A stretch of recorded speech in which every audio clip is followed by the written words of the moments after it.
Hello everyone, I'm back and I'm trying out a new stand today, and in the process of trying out a new stand I found that I could change the quality settings on my phone, and that explains to me why now sometimes my quality was very low. It seems I might have been accidentally touching and changing those settings all the way through, so you never stop learning doing this, do you? It's lots of fun. So today I just thought I'd go through my progress on some projects. So these are the panels on linen tea towel from Corinne's retreat at Ballarat, To Be Loved Treasures by Corinne. And as you can see, I haven't started this one yet. I, like most people at the retreat, I thought I'd start with the small pieces and warm up on those. So this one at the retreat, I'd done the leaves and the doily, but I hadn't done the flower because I knew I wanted to do this technique where you just hold your edges of your satin over a candle, over not in the flame, just above the heat of the flame, and they sort of melt and curl, because I thought that would give that lovely curl effect. Because as you can see from this drawing, Corinne's got these lovely curled over petals. So I just cut out fabric and melted it until it was the right curl for each petal. First of all, I stitched over the lines because the lines are permanent, they don't wash out. So I stitched over the lines so that they wouldn't be visible. And then I've just tacked down each petal. And then here we've just got little tiny offcuts, all the scraps of some pink organza. And then lazy daisy stitch in pink metallic. It's a DMC metallic stranded cotton, and some beautiful glass beads in the center. So I'm really happy with that.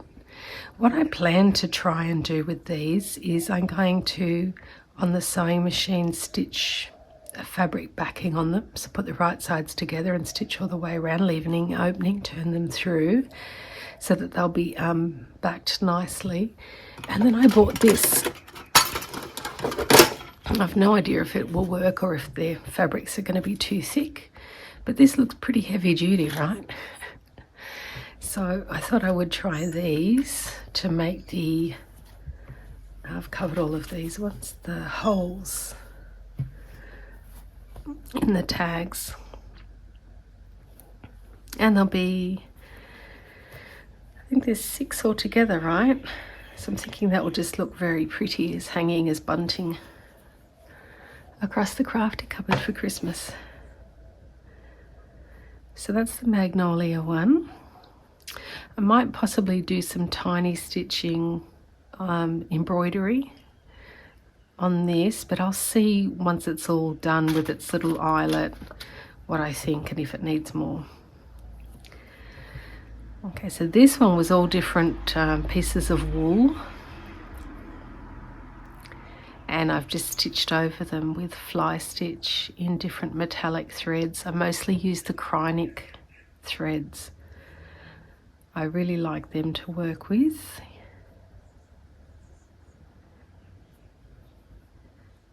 And these little pieces, I think these little pieces I bought from Susanna. So Susanna had some lovely sort of doily packs for sale at the retreat, and I very much appreciated those because they're already cut up, see, so now I can use them guilt-free. It wasn't me that sacrifice them for a new life. And with this one I intend, once I've turned it through and backed it, to put some leaves here in some organza, and they will hang a little bit over off the tag. because something happened. It's just looking too elongated to me, and I want to balance it a bit, so that's what I'll do there. So yeah, I did the back petals first and then just worked my way up, and then this is a little flower out of some bridal lace. And a pearl again would be off cut from a bridal lace piece. Some tiny glass beads in underneath and some bigger glass beads. Still to do. I want to try like the stump work berries, you know, where you wrap thread around a bead. So that's what I want to try on those, and I'm undecided for the leaves at this moment as to how I want to do those leaves. The bird, I wasn't sure what to do, so I thought I'll try some crewel work techniques. So just various straight stitches. This was a beautiful variegated Cosmo thread that I bought from Gail's Patchwork Emporium. Oh my goodness, that has to be the most beautiful place for materials on the planet. It's just this incredible old stone building, and it's just exquisite. And the ladies are so friendly that work there. Absolutely wonderful people. And then I've just done a couch down some gold thread with little crosses, and this is just some straight stitch gold thread work, and under here as well there's more gold thread couch down sequin with a little bead. This is just straight stitch with ribbon and a bead in the middle. This is straight stitch and then ribbon stitch, again with a beautiful piece of variegated silk, off cut of a doily, a little lace scrap. Just did back stitch for the holly with tiny little running stitches inside, and this is just a piece of lace with some beads in the center of all the flowers.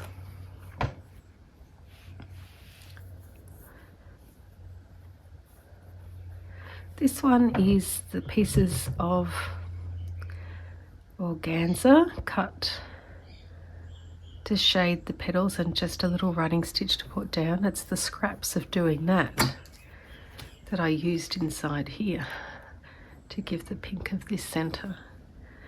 And this is little sequins. These are colour stream sequins. I bought them from Forage. Would have been when they had a stand at one of the quilt shows in the Blue Mountains. But they're from Colour Streams. On Macleay Island in Queensland, and so are these. Just couched down some Appleton wool for the stem. These are a little scrap of lace and wool felt with a back stitch through the center. No, it's not. I tell a fib. Did I back stitch through the center or just... No, I think I just did fly stitch.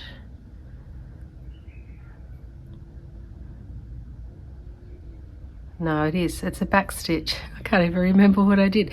I did a back stitch down the center, and these are just straight stitches, I think. Looking at the way I've done that. Yep.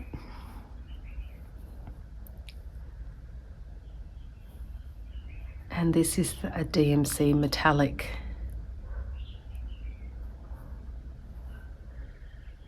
thread.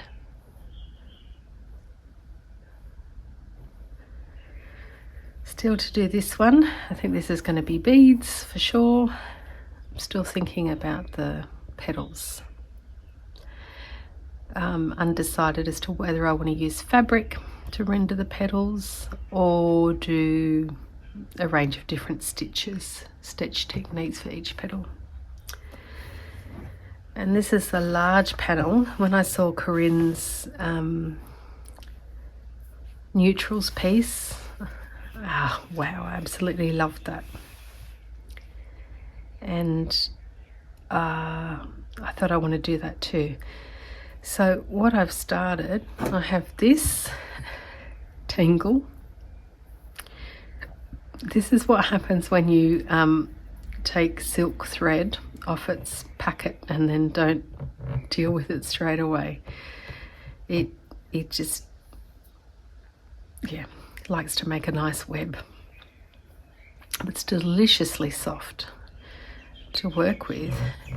So this one I'm just doing satin stitch on the turned over petal pieces, and I was doing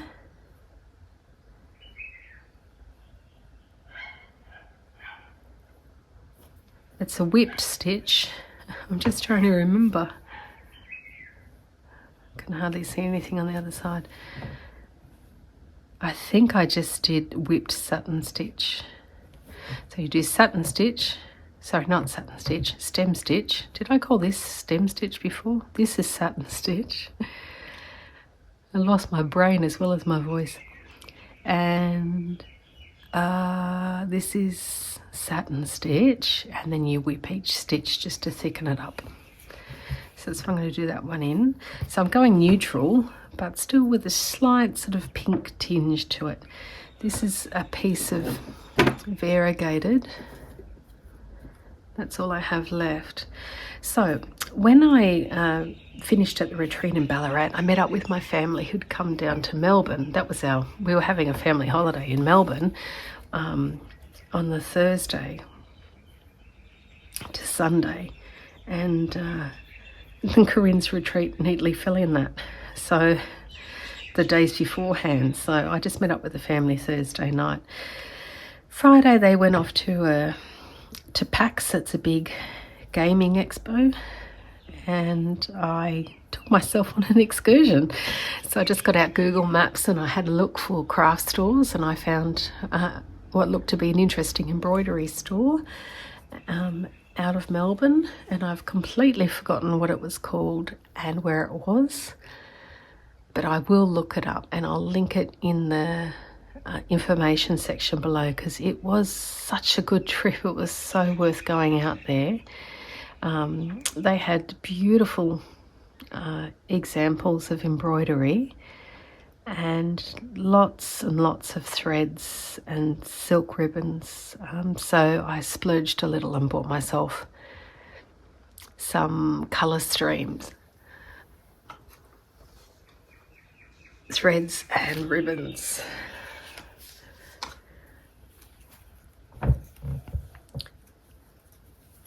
So I bought hydrangea in the silk ribbon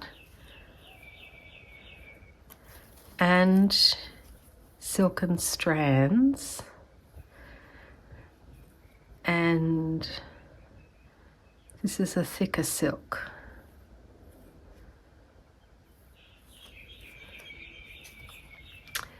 I bought, I think this is Arabian Nights, is it? Yep, Arabian Nights. I mean, look at that.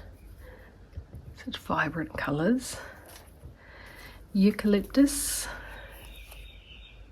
You can see I've already been having a go at that.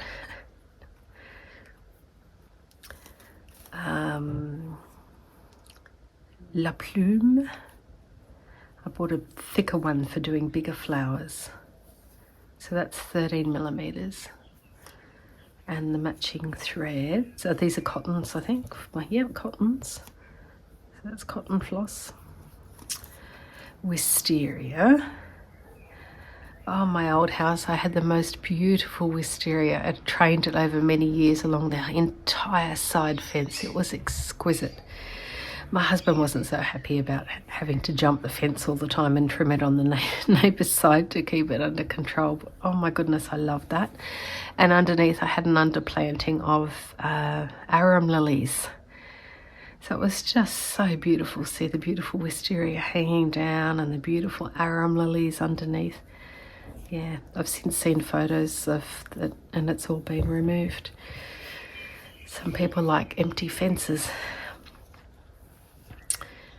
Anyway, I wasn't allowed to plant wisteria at my new home because my husband said he's done with trimming the bits I can't reach. Anyway, now I have it in my hand. Beautiful ribbon and silken strands and faded rose. Beautiful. So yeah, I'm keeping those together on a ring because I want them sort of with their counterparts, because I'm thinking Jenny Clouston here. I'm thinking all that beautiful work that she does. I would love to sort of, you know, have some beautiful flowers emerge in matching threads and ribbons. And while I was out at that store, they also had like sort of thread bundles for $15, and it had a range of different threads in there. And so that's where this one came from. So that's all I have left. So I'm doing the small leaves and I'll work my way out so that if I run out, I can do something else on the outer petals and it'll still look okay, because I'm thinking that's going to run out. But can you just see the slight variegation? It's a very dark day here today. I apologise if the lighting's no good. So that's my progress so far on this one.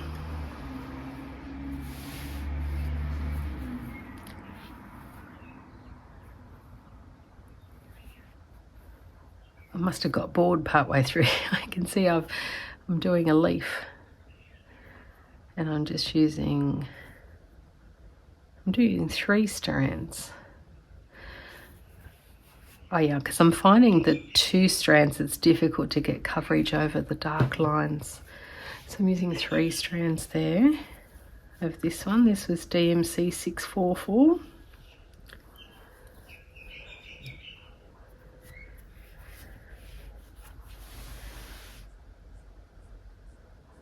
Yeah, so I'm really trying to force my hand here to use a muted palette, because I just try to be muted and then I do 1,000 colours like in that.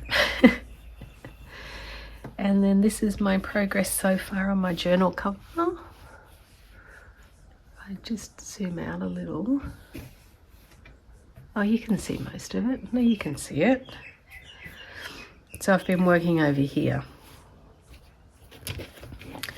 So for these leaves I had some sample pieces of French lace. They're actually yellow, but given that the leaf colour underneath is sort of that olivey green anyway, it's very yellow in it, so I used that and just did little fly stitches over the top. And then I used the offcuts from doing that as these leaves, fronds, the sepals over this rosebud. The rosebuds just had the darker colours stitched in thread and some beading. This rose here as well, just the darker colours I've stitched in thread. I'm leaving it at that because I want this to be the sort of, you know, focal point, and that's very dark in colour. So you can see I've used more of the offcuts of this here as well for this leaf work. Just some straight stitches over the top to hold it down. These leaves just did fly stitch. And then I've done little flowers in some variegated ribbon. That might actually be some of the wisteria, is it? Is it the wisteria or hydrangea?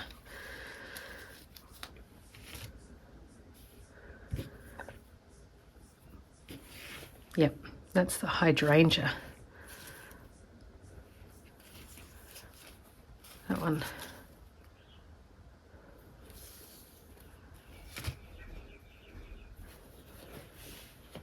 And some little metallic glass beads and lazy daisy leaves and some fly stitch leaves as well.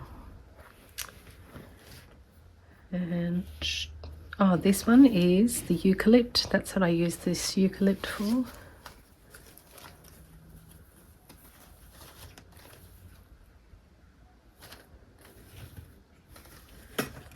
This is just a combination of fly stitch and feather stitch over the fern frond.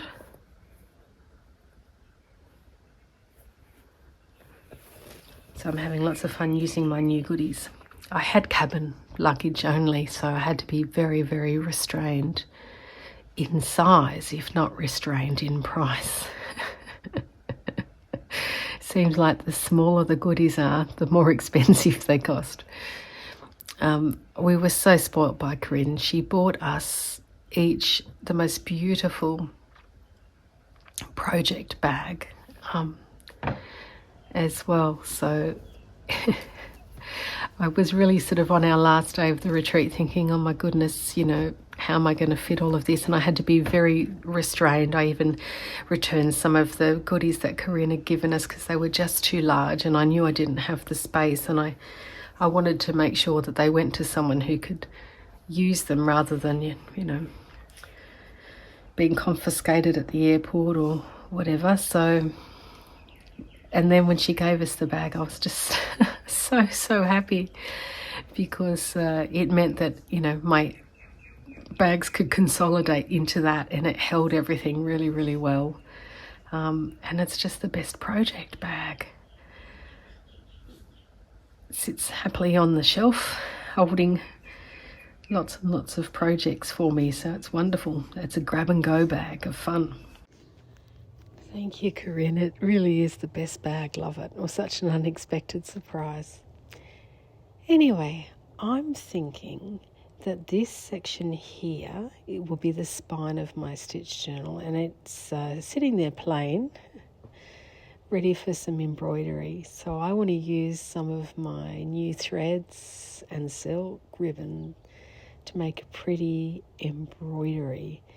So I'll see you next time, and I'll show you what I'm going to stitch on here.